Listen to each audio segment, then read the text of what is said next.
블룸버그는 현지 시간으로 16일 외국인 투자자들이 최근 1년 반 사이에 중국 주식 채권 시장에서 1880억 달러, 우리나라 돈으로는 한 250조 원어치의 투자금을 철수시켰다 그러면서 이러한 자금 이탈은 이 글로벌 자금이 중국을 기피하고 있다는 증거로 세계 시장에서 중국의 위상이 약화되고 있음을 보여준다. 이렇게 보도했습니다. 블룸버그는 이어서 중국 주식과 채권에서 대규모 자금이 빠져나가면서 글로벌 포트폴리오에서 중국 시장의 영향력이 줄어들고 다른 국가와의 디커플링이 가속화되고 있다 그러면서 중국 대탈출이 글로벌 금융시장 최대 화두가 되었다라고 밝혔습니다. 블룸버그가 중국 중앙은행의 최신 데이터를 바탕으로 계산한 바에 따르면 외국인의 중국 주식 및 채권 보유액은 2021년 12월 정점 이후에 올해 6월 말까지 1조 3,700억 위안, 한 1,880억 달러, 그러니까 한 17% 정도 감소한 것으로 나타났습니다. 특히 올 8월에만 120억 달러, 한 16조 원 정도가 급감하면서 빠른 속도로 매도가 이루어지고 있습니다. 이런 자금 이탈은 수년간의 코로나19 제한 조치, 부동산 시장 위기, 서방과의 지속적인 긴장으로 인한 중국의 경제 침체와 맞물려 있고요. 뱅크 오브 아메리카의 최근 설문조사에서 투자자들 사이에서 중국 회피 기류가 확산되면서 이 중국 시장에 대한 우려가 반영된 것으로 보입니다. 실제로 2020년 말 이후에 홍콩 주식시장에 대한 외국인 펀드 참여는 3분의 1 이상 감소했습니다. 이와 관련해서 BNP 파리바의 지카이 첸 아시아 신흥국 주식 부문 대표는 블룸버그에 이런 말을 했습니다. 중국 부동산 시장과 내수 위축 등에 대한 우려로 외국인 투자자들이 중국 투자 비중을 제고하고 있다 그러면서 투자자들이 수건을 던지고 있다 이렇게 전했습니다.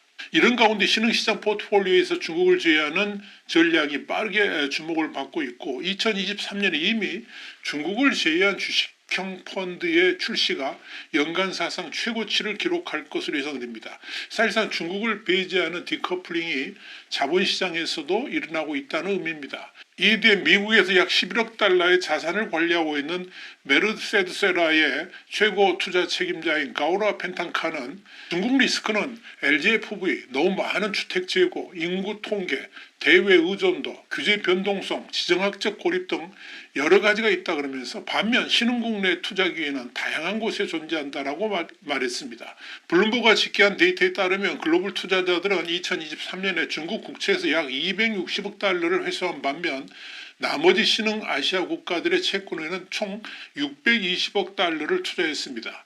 JP모건 체이스의 분석에 따르면 2019년 이후에 중국이 국채 지수에 편입되면서 유입된 2,500억에서 3,000억 달러의 자금 중 절반가량이 사라진 것으로 나타났습니다. 또한 위안화에 대한 매도 압력으로 위안화 가치는 달러 대비 16년 만에 최저치로 떨어졌습니다. 대부분의 주요 경제국이 긴축에 나선 것과는 대조적으로 중국 중앙은행의 느슨한 정책 기조는 위안화를 약화시키고 외국인들이 국내 자산을 기피하는 또 다른 이유를 제공하고 있는 것입니다. 이 모든 것은 중국 경제가 악화되면서 투자처로서의 중국 시장의 매력에 대해서 다시 생각하게 된 배경에서 비롯된 것입니다. 시티그룹과 JP모건을 비롯한 월스트리트의 은행들은 중국이 올해 5% 성장 목표를 달성할 수 있을지 의심하고 있습니다. 이미 4% 이하로 떨어질 수도 있다는 분석도 나오고 있습니다. 중국 증시에서 외국인 자금 이탈이 이어지는 가운데 중국 공산당 출판부 관할의 경제일보는 14일 북향 자본을 맹목적으로 쫓는 것은 좋은 투자 전략이 아니다. 이런 제목의 기사에서 중국 증시에서 매도를 이어가는 외국인 투자자들을 비판하면서 자국 개미들에게 외국인 투자자들을 맹목적으로 쫓지 말라라고 밝혔습니다. 여기서 북향 투자라는 게 뭐냐면 성강통, 그러니까 선전과 홍콩 증시 교차 거래를 말하는 거죠. 또 후광통, 상하이하고 홍콩 증시 교차 거래를 말하는 겁니다. 이 제도를 통해서 외국 투자자들이 중국 본토 주식시장의 위안화 주식을 거래하는 것을 말하는 겁니다. 이 경제일보는 이어서 해외 투자자들은 중국 증시에서 가장 영향력 있는 세력이 결코 아니고 매우 차별화된 투자 스타일을 갖고 있기 때문에 그들의 움직임은 투자를 결정할 때 유일한 고려사항이 돼서는 안 된다 그러면서 역사적으로 북향 자본이 반드시 스마트 머니인 것은 아니며 북향 자본은 또한 국내 자금보다 해외 금융정책, 위안화 환율, 글로벌 지정학적 충돌 같은 더 많은 요인의 영향을 받기 때문에 비합리적 거래가 불가피하다. 이렇게 강조했습니다. 한마디로 이 글로벌 자금을 비하하면서 글로벌 자금 이탈에 영향받지 말라 이렇게 설득하고 있는 셈입니다. 경제일보는 최근 몇 년간 중국 증시에서 외국인의 보유량이 커지긴 했지만 전체 증시에서 차지하는 비중은 낮기 때문에 주가의 상승이나 하락에 직접적인 영향을 끼치지는 않는다 그러면서 11일 현재 외국인 투자자들이 북향 투자 채널을 통해서 보유한 중국 주식은 2조 3천억 위안, 한 420조 3천억 원 규모로 전체 중국 증시의 3% 미만이라고 강조를 했습니다. 이와 관련해서 홍콩의 사우스차이나 모닝포스트는 경제일보 보도를 전하면서 해당 기사는 중국 증시에서 전례 없는 속도로 해외 자금이 빠져나가는 가운데 나왔다라고 짚었습니다. 중국 관영 매체가 이렇게 글로벌 자금의 중국 이탈에 대해서 중국 내 자본가들에게 동의하지 말 것을 말하는 것은 그만큼 지금 중국에서의 글로벌 자금 이탈이 심각하기 때문에 그럴 것입니다. 동시에 중국 내 자본가들 역시 그만큼 지금 상황을 엄중하게 대하고 있다는 반증이기도 합니다.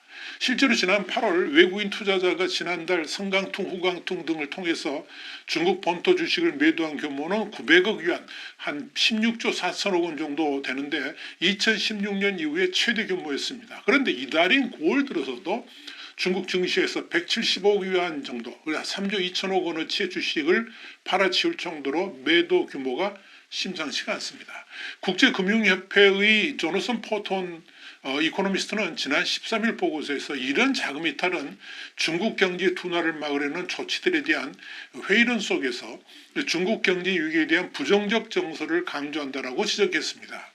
이에 위기감을 느낀 중국 금융당국은 주식시장을 되살리기 위해서 15년 만에 주식거래 인지세를 인하하는 등 지난달부터 1년의 정책을 내놨습니다. 또 기업 공개, 그러니까 IPO 속도를 늦추고 대주주의 지분 축소를 추가로 규제하면서 증거금을 낮출 것이다 이렇게 밝혔습니다.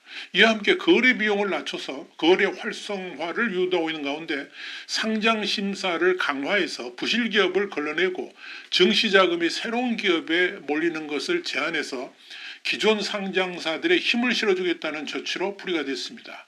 그럼에도 불구하고 시장에서는 이런 조치가 부동산 침체에 따른 광범위한 경제 부진을 해결하는 데는 미흡할 것이다. 이런 지적이 나오면서 금융당국의 고심은 깊어지고 있습니다. 이런 가운데 전날 중국 중앙은행인 인민은행은 시중의 유동성 확대를 위해서 15일자로 지급준비율을 0.25%포인트 인하한다고 발표했습니다.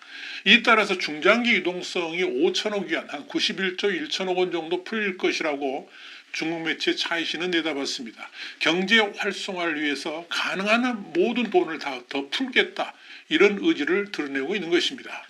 그런데 중국 당국이 어떤 조치를 취한다 할지라도 글로벌 자금들이 중국에 투자하려 하지 않는다는 겁니다. 모닝스타가 추정하는 상위 10개 중국 집중 뮤추얼 펀드의 규모도 2021년 정점 대비 40% 이상 감소했습니다. 잘 알려진 UBS 중국 펀드도 6월 말까지 자산이 45억 달러로 줄어들어서 2021년 1월에 4분의 1 수준으로 떨어졌습니다. 여기에 대해서 싱가포르의 국부펀드인 GIC의 최고 투자 책임자인 제프리 젠스바키는 글로벌 자본들이 글로벌 공급망의 변화로 혜택을 받는 부분과 국가로 점진적으로 자본을 이동했으며 그 대부분은 기본적으로 중국에서 멕시코, 인도, 인도네시아 그리고 베트남 같은 국가로 이동했다라고 말했습니다. 그러다 보니까 펀드 매니저와 어드바이저들은 중국 중심의 상품에 대한 투자를 유치하는 데 어려움을 겪고 있는 것이 확인되고 있습니다. 실제로 이 투자 자문업체인 캠브리지 어소시에이츠의 벤저민 로는 최근 12개월간의 중국 투자 상품에 대한 문의가 거의 없었다라고 말하기도 했습니다. 그의 고객들은 대신 일본 같은 아시아 내에서의 중국 외 지역에 투자하기를 원한다라고 밝혔습니다. 더 큰 문제는 이 글로벌 자본의 중국 투자가 앞으로 더 축소될 것이라는 점입니다. 로이터는 서방의 기관 투자자로서는 중국 투자에 대한 평판 위험도 커지고 있고 중국 투자 시 내부 감시 부서의 정당성을 설득하기도 어려워지고 있다고 평가했습니다. 그러니 이 중국에로의 투자를 망설일 수밖에 없다는 겁니다. 자, 상황이 이렇다 보니까 중국 시장 전망은 더욱 어두워질 수밖에 없습니다. 그럼에도 중국 당국은 글로벌 자본들을 내쫓는 정책을 밀어붙이고 있으니 참으로 한심할 따름입니다. 지금 중국에서 시진핑의 권좌를 지키는 것보다 더 중요한 것은 없기 때문에 그런 겁니다. YTN 정세 분석이었습니다. 감사합니다.